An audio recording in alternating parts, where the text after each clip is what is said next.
Hello everybody, so today we are going to talk about patch bays and how to use them with your Tascam.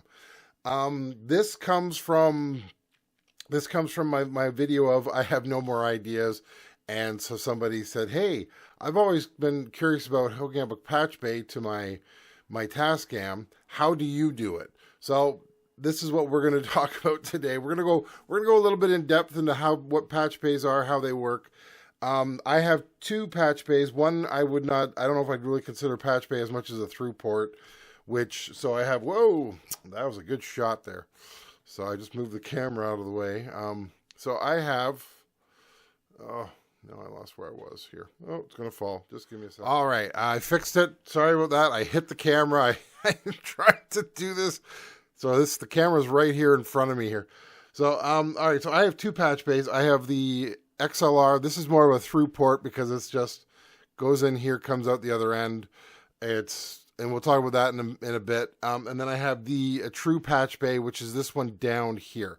Now, the first thing before you start looking at patch bays is let's talk about how a patch bay works and what you can do with it. So what I've done is I pulled up this. This is actually from the Ultra Patch Pro PX 3000, not 300. That is a Behringer patch bay. You can still get this one. I'm not promoting this. I'm just using this because this had the best references for how it works. And it has a feature which is the one thing which I think is very important for anybody who's looking at getting a patch bay. So the first thing you need to know is there are three different modes. They call them modes. It's generally settings. So you have your normal mode, your half mode, or half normal mode, and then you have your through mode. Through is pretty much the easiest out of all of them. It's just in, out, in, out. So it just goes straight through. The other thing you need to remember is patch bays work, and we'll just go back to this, in a top-down fashion. So even though it says 1, 2, 3, 17, 18, 19, it's still, this is one unit right here, just 1 and 17. So that's how you have to remember how it works. They're top down. So this is one part, this is the other part. Now if you have a through port, that throws it all out the window. This one's not a through port. I have a feeling this is a half normal, but we're going to go in and talk about why I think that. So let's go back to the diagram. So we'll talk about normal mode. First thing about normal, let's just pull this up so you can see it a little bit better.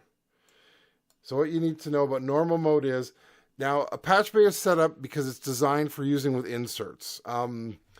If you're looking at this, I know you're looking at this for the DP32 or 24. DP3224 does not have inserts. A Model 12 has inserts. That's when I did that one video and I said, okay, well, if you're going to use a Model 12, you need one of these, which is a stereo splitter. And the reason for that is because you need an input and an output. And it all goes into the one. So if you're looking, so that's what an insert does. So these were originally designed for that use, was for uses with inserts on massive boards, so that you didn't have to sit there and rewire the back of the board. And so what they did was, if you look at the first one, it says the first picture, number 1, it shows it going from the rear and then down and then back out. And that is if you have nothing hooked up to it, you just have your whatever your insert is in there. That's what it would do. So that the rear part would be going back to your mixer and then into the back of your mixer into the insert section, and then it would. So this way you don't break the chain. The chain has to be, because you break the chain, then you've lost your signal, and you're like, well, why am I not getting a signal? And that would be why, because your patch bay is, so you have something plugged in. So the second one says that it comes out the rear and then it goes out the front. So that means that if you plug in from the top one on the board, so let's see, if I plug into, let's say, number 1 here, that means that connection to the back is working, and then this one is broken. This one is just empty now. So the back of this is not being used, which that's normal. That's how a normal patch bay works. So you plug this in, and then that one becomes a through port. And then in the second half of that, you'll see, let's go back to the drawing, or the third part, and it's the same thing at the bottom. So you do the same thing at the bottom, it goes through, it plugs in. So that's a through port. So it becomes a through port for that section, which is fine, which is what you want. This one that I have here does not do that. And then the last one is a true through port where you plug into both, and then boom boom, both act as separate entities, and that's what you want. So yeah, so first one is it works like an insert, so you don't break the loop. Second one is you've broken the loop, and which is fine. That's how a normal patch bay works. So mine, I don't think works that way. I think mine. Let's just go over this over here because this is half. So this is the half normal mode. This is how I think mine is. Now, please remember when I got this, it came with the entire rack, so the whole box. He said, "Well, I'm just going to give you this as well. I don't need it anymore." And so this thing's been around. I would say this thing's probably 30 years old. And I have never played with it. I've opened it up. I'm not playing with it. That's how bad it is. I looked at it and went, nope, not dealing with it. Because I could easily, I would have to, for me to change this one, I would have to like take this out. I'd have to unscrew the whole thing, literally unscrew the entire thing, unscrew all this stuff here, change the settings, put it back together, and then attach it again. Now, I think I could probably I think I would be able to flip this around so that it would work the way that I would want it to, which is a through port. I would prefer this to work as a through port, but I'm not worrying about it. It's currently set up as half normal. So what does that mean? It means that when it's not connected, now this worked well when I had my when I was using this for my Tascam 464, because the Tascam 464, the first two tracks on it are insert driven. They do have inserts on them. So it would work as a half normal. So it would work this way. So it would do the rear, and then it would just not break the chain. So the top would connect to the bottom and go out. So you wouldn't break the chain. Now this is the part that it was tough for me to realize, because I do use this for other things, and that's why I have thought about, well, maybe I should change how this works. But yeah, so in a half normal, if you plug it in the top front, it won't break the chain. It'll actually just send to both of them. And for me, I had other things plugged in here, and that was causing grief, because that meant that I have to fill those plugs as well, so that I would set up through port. And then third being, you plug in the bottom, top's ignored. It doesn't worry about it. It just goes through the bottom. And then the fourth part, once again, straight through port. And so yeah, we've talked about the through port already. So the through port being it just goes straight through. It doesn't care. Now why am I focusing on the Behringer one here? Well, once again, I said because you can still buy it, and the other reason is because, let's see if you can see this here. Okay, so this is their patch bay top. This is the top of the patch bay. Now this is smaller than mine. This is a 24. So this is a 24 patch system. Mine is a 32. So I can show that to you here. Let's see. Where am I here? Here. So yeah, as you can see, I've got 32. I got 32 bays, but neither here nor there. It's still, it would be nice to have something more like this, and that's why I'm actually considering buying this and replacing it. But that's another story. I can't, because this is actually full. I can't replace this right now. So, yeah. So what that means is that you are able to, with the switches here, you're able to say, do I want it to be normal, through, or half normal? And that's what so you have the choice of normal, through, or half normal, and you can set it to that. And yeah, I would probably have everything set to through, because that's how I would be using it mainly. Now that's the differences in patch bays. So if you're looking at patch bays, keep this in mind, because that's very important for you later on in life. There are other patch bays. This one's not a bad price either, so I wouldn't in that case. Now I had this I had a professional studio patch bay, or professional studio patch bay. I think this is the one I was talking about.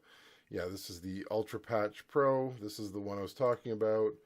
And this is at Amazon. They do not have it in stock. So, but I think I saw, as of this recording, I think I saw that at on Long and McQuaid. That's Canadian site that Quest for Gear hates so much, they have it for like $89, which is a good price. So if you're looking for a patch bay, I would say that one. Now, how am I using it? Let's talk about that now. So let's go back to my patch bay here. So we'll talk about this one. So how am I using the top one first of all? So I have the XLR patch bay, and if you see here, they're labeled A, B, C, D, E, F, G, H. So all these ones there, you can see it better. I got the reflection off of it. And what I'm doing with this is running into the back of my, in this case, my Model 12, which is in front of me, and it's plugged into each of the output or the inputs. And if I have my DP32 in front of me, same thing. My Model 24, same thing. That's what I do. So why am I doing that? Because it's easier for me to go from here to here than from the back of this or whatever I'm doing to the back of the mixer, recorder, whatever you want to call it. So that's why I'm doing it. So that's how I have this set up. So this patch bay here is set up to use this down here. So this stuff down here, not this one, because if you can see there, see it says XLR 1012. Now why do I have that labeled XLR 1012? Well, because this is my compressor that I use a lot. And so input is 9 on this side. So this is 9, and then output is 11. So 9 and 11 are connected. Why do I have these? Well, because I need to switch them to a male side so that I can then hook them up into this. So I don't have to get special female to female plugs, because this one is not designed. I probably could go in and unscrew these two and then flip them around and then make them the other way, which maybe I'll do. Maybe, I don't know, because I do some weird things, so maybe I'll do that. I'll just switch these two, see how hard it is, take it apart. I don't want to do that right now. That's another story. These are things I've contemplated many times doing, but at the moment I don't want to do them because it's a lot of work, and if it doesn't work, then I could also break things, and I'm like, I don't want to break things, so I don't mess around a lot. I try to take the least what's the word I'm looking for? The least aggressive path, I guess. So the least resistance is what I'm after. So this is the least resistance. Buy 2 adapters that will turn them into females. We're done. That's what we want, or males, whatever these are. I can't remember I think these are females and these are males. I'm not sure. Either way, that being said, so that's what I've done. So yeah, so these here are inputs. I have a snake that runs across and into the back of into the back of whatever I'm using at the time. So the Model 12 in this case, and so that way I can easily patch things in over here as opposed to reaching behind and plugging into things, and that's why I like it. That was the main reason why I bought it. The other reason is because if I do any effects or anything and I go from here to there, it's a lot easier to just do a little jump and use an XLR to 1/4-inch adapter to go in than it is for me to have to, pull everything apart. So that's first. Second, let's talk about the patch bay part. So the way I have this set up, so this effects loop here, let me see if I can get it into the picture a little bit better. We'll go a little bit down. This effects loop here, this is my main effects that I usually use for recording. So I go from the effects sends in here, the effects send out on the DP32, on the Model 12, 24, whatever. Wherever I'm sending out, I then go into this one and this one. So generally I do 1 and 2 on mine. And then that would run, so that would run, this half is 1, this half is 2. Now this thing doesn't have a split output. Well, it has a stereo output, but not a split output. So if I output, it's outputting both out of the same thing. And they come out through 2 and 3. So, or 2 and 16. So then this one's plugged in. So now I've set this up as a through port. And then this one I have plugged in. This is set up as a through port. Then I would take this and I would plug it into one of these and back into the system so that I can record it. And I would use the assign, and I would assign it to the stereo bus, and I would do that at mix down. That's generally when I use this guy here. Now these are all plugged in as well in different spots. How do I know where they are? Well, that's what this is for. That's what, it's hard to read because there's a reflection, but yeah, and it's written it's very small writing, but that's what I have is for. I have an XLR document or Excel document of this as well that I will just pull up, and it will tell me what the rest of these are. And then half of these, so 8 of these, 1, 2, 3, 4, 5, 6, 7, 8. So this half right now is plugged into the Cinecast below. So yeah, you're getting a really good look here. So it's plugged into this. So this is the 8-track.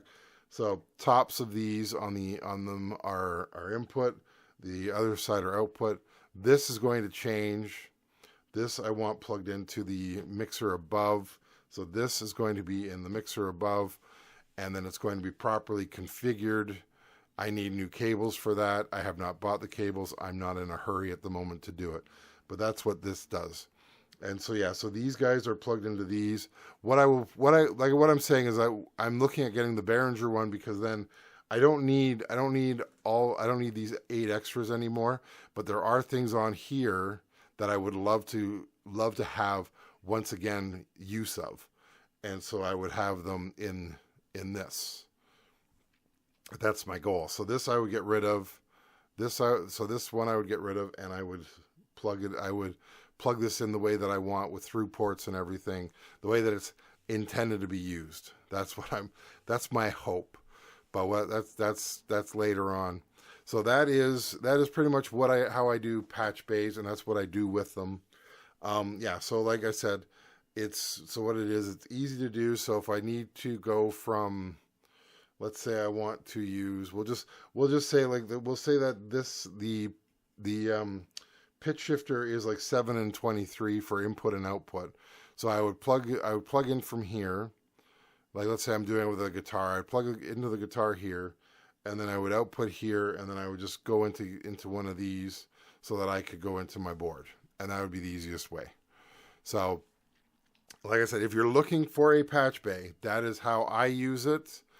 Now, like I said, because I'm not using this the way that I used to, where I would do inserts in that, like if I were to set this up properly, the way that I used to have it when I had the cassette 4-track, this would be the first insert, this would be the second insert, and then the rest would be whatever. So then this would be effects, this would be at one point I actually had this compressor in here as well, but I decided, you know what, I'm going to use it in here instead. And at some point maybe I'll swap these out. I don't know. But that's my video for today. I hope that helped you out. I hope that gives you an idea of what you're looking for. Yeah, so I recommend if you have a rack like this, if you have this much junk that you have going on, I do recommend one of these, because it's a lot easier than trying to always go behind it and then pull out the right cable and plug it in. This is so much easier. So other than that, that's my video today. I hope you enjoyed it, and I'll talk to you later. Bye.